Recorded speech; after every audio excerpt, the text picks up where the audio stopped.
นั่งกลางมาเลยไงโพดท่องมันไงโพดตาเราอีกเอาอีกจังหน่อยนึงเอาอีกจัก2 แผ่นก็ได้ไม่ต้องพาเครื่องก็ได้แผ่นนั้นเป็นก็ได้แผ่นกลางนะแผ่นกลาง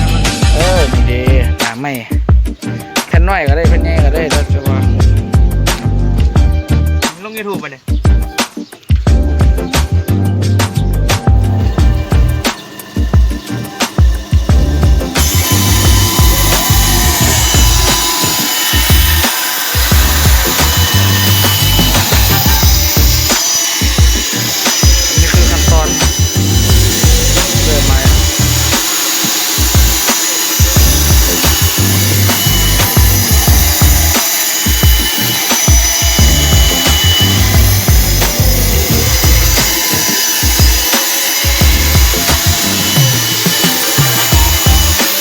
เราจะใช้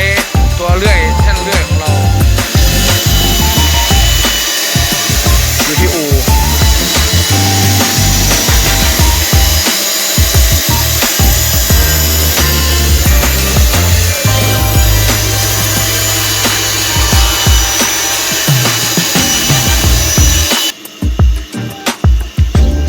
นี่เป็นไม้มะยมหอมใช่ครับหลายชิ้นครับเรือ55 ฝีพายกำลังขัดนะครับกำลังเก็บรายละเอียดการนอกนั้นนะครับไม้มะยมหอมกำลังขัด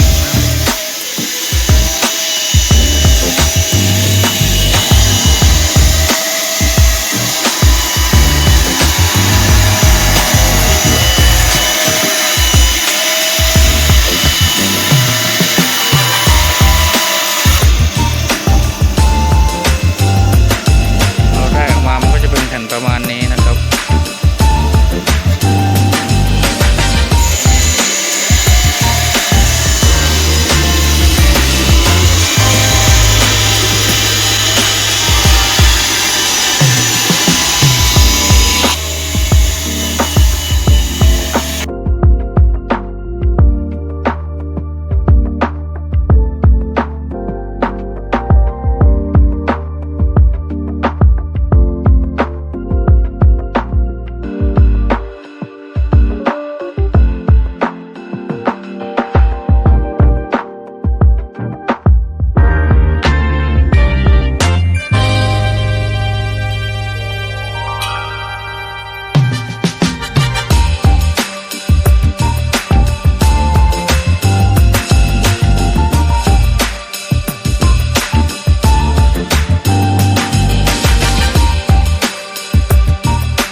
มะยมหอม